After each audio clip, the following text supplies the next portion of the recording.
नमस्कार मित्रों, जय काली माँ स्पिरिचुअल वर्ल्ड में आप सभी को स्वागत है।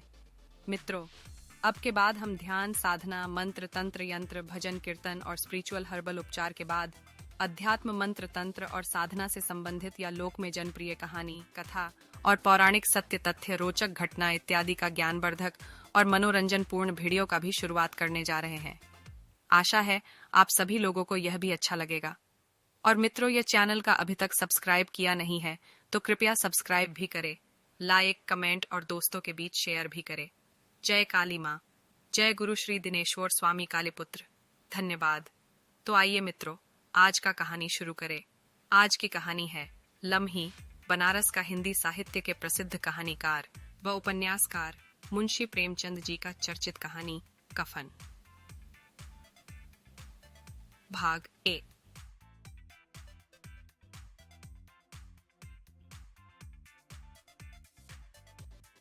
झोंपड़े के द्वार पर बाप और बेटा दोनों एक बुझे हुए अलाव के सामने चुपचाप बैठे हुए थे और अंदर बेटे की जवान बीबी बुधिया प्रसव वेदना में पछाड़ खा रही थी। रह रहकर उसके मुंह से ऐसी दिल हिला देने वाली आवाज निकलती थी कि दोनों कलेजा थाम लेते थे। जाड़ों की रात थी, प्रकृति सन्नाटे में डूबी हुई, सारा गांव अंधकार में लय हो गया था। घीसू ने कहा, मालूम होता है बचेगी नहीं, सारा दिन दौड़ते हो गया, जा देख तो आ। माधव चिढ़कर बोला, मरना ही है तो जल्दी मर क्यों नहीं जाती, देखकर क्या करूं। तू बड़ा बेदर्द है बे, साल भर जिसके साथ सुख चैन से रहा उसी के साथ इतनी बेवफाई। तो मुझसे तो उसका तड़पना और हाथ पांव पटकना नहीं देखा जाता। चमारों का कुनबा था और सारे गांव में बदनाम। घीसू एक दिन काम करता तो 3 दिन आराम करता। माधव इतना कामचोर था कि आध घंटे काम करता तो घंटे भर चिलम पीता, इसलिए उन्हें कहीं मजदूरी नहीं मिलती थी। घर में मुट्ठी भर भी अनाज मौजूद हो तो उनके लिए काम करने की कसम थी। जब 2-4 फाके हो जाते तो घीसू पेड़ पर चढ़कर लकड़ियां तोड़ लाता और माधव बाजार से बेच लाता, और जब तक वह पैसे रहते दोनों इधर उधर मारे मारे फिरते। गांव में काम की कमी न थी, किसानों का गांव था, मेहनती आदमी के लिए 50 काम थे, मगर इन दोनों को उसी वक्त बुलाते जब 2 आदमियों से एक का काम पाकर भी संतोष कर लेने के सिवा और कोई चारा न होता। अगर दोनों साधु होते तो उन्हें संतोष और धैर्य के लिए संयम और नियम की बिल्कुल जरूरत न होती। यह तो इनकी प्रकृति थी। विचित्र जीवन था इनका। घर में मिट्टी के 2-4 बर्तन के सिवा कोई संपत्ति नहीं। फटे चीथड़ों से अपनी नग्नता को ढांके हुए जिए जाते थे। संसार की चिंताओं से मुक्त, कर्ज से लदे हुए, गालियां भी खाते, मार भी खाते, मगर कोई गम नहीं। दीन इतने की वसूली की बिल्कुल आशा न रहने पर भी लोग इन्हें कुछ न कुछ कर्ज दे देते थे।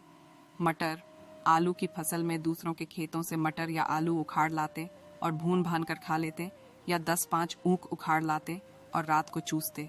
घीसू ने इसी आकाश वृत्ति से 60 साल की उम्र काट दी और माधव भी सपूत बेटे की तरह बाप ही के पद चिन्हों पर चल रहा था, बल्कि उसका नाम और भी उजागर कर रहा था।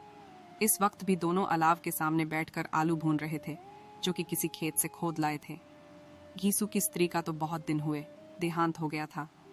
माधव का ब्याह पिछले साल हुआ था। जब से यह औरत आई थी उसने इस खानदान में व्यवस्था की नींव डाली थी और इन दोनों बेगैरतों का दोजख भरती रहती थी। जब से वह आई ये दोनों और भी आलसी और आराम तलब हो गए थे, बल्कि कुछ अकड़ने भी लगे थे।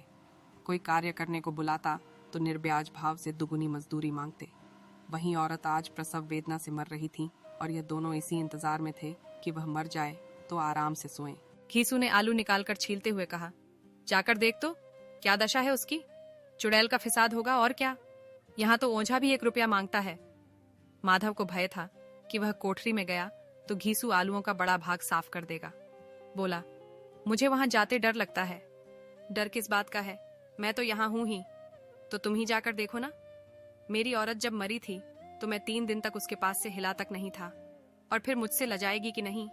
जिसका कभी मुंह नहीं देखा आज उसका उघड़ा हुआ बदन देखूं। उसे तन की सुध भी तो ना होगी। मुझे देख लेगी तो खुलकर हाथ पांव भी न पटक सकेगी। मैं सोचता हूं कोई बाल बच्चा हो गया तो क्या होगा। सोंठ, गुड़, तेल कुछ भी तो नहीं है घर में। सब कुछ आ जाएगा, भगवान दें तो। जो लोग अभी 1 पैसा नहीं दे रहे हैं वे ही कल बुलाकर रुपए देंगे। मेरे 9 लड़के हुए, घर में कभी कुछ न था, मगर भगवान ने किसी न किसी तरह बेड़ा पार ही लगाया। जिस समाज में रात दिन मेहनत करने वालों की हालत उनकी हालत से कुछ बहुत अच्छी न थी, और किसानों के मुकाबले में वे लोग जो किसानों की दुर्बलताओं से लाभ उठाना जानते थे कहीं ज्यादा संपन्न थे, वहां इस तरह की मनोवृत्ति का पैदा हो जाना कोई अचरज की बात न थी। हम तो कहेंगे घीसू किसानों से कहीं ज्यादा विचारवान था और किसानों के विचार शून्य समूह में शामिल होने के बदले बैठकबाजों की कुत्सित मंडली में जा मिला था। हाँ, उसमें यह शक्ति न थी कि बैठकबाजों के नियम और नीति का पालन करता। इसलिए जहां उसकी मंडली के और लोग गांव के सरगना और मुखिया बने हुए थे, उस पर सारा गांव उंगली उठाता था। फिर भी उसे यह तस्कीन तो थी ही कि अगर वह फटेहाल है तो कम से कम उसे किसानों की सी जी तोड़ मेहनत तो नहीं करनी पड़ती, और उसकी सरलता और निरीहता से दूसरे लोग बेजा फायदा तो नहीं उठाते। दोनों आलू निकाल निकाल कर जलते जलते खाने लगे। कल से कुछ नहीं खाया था, इतना सब्र न था कि ठंडा हो जाने दें।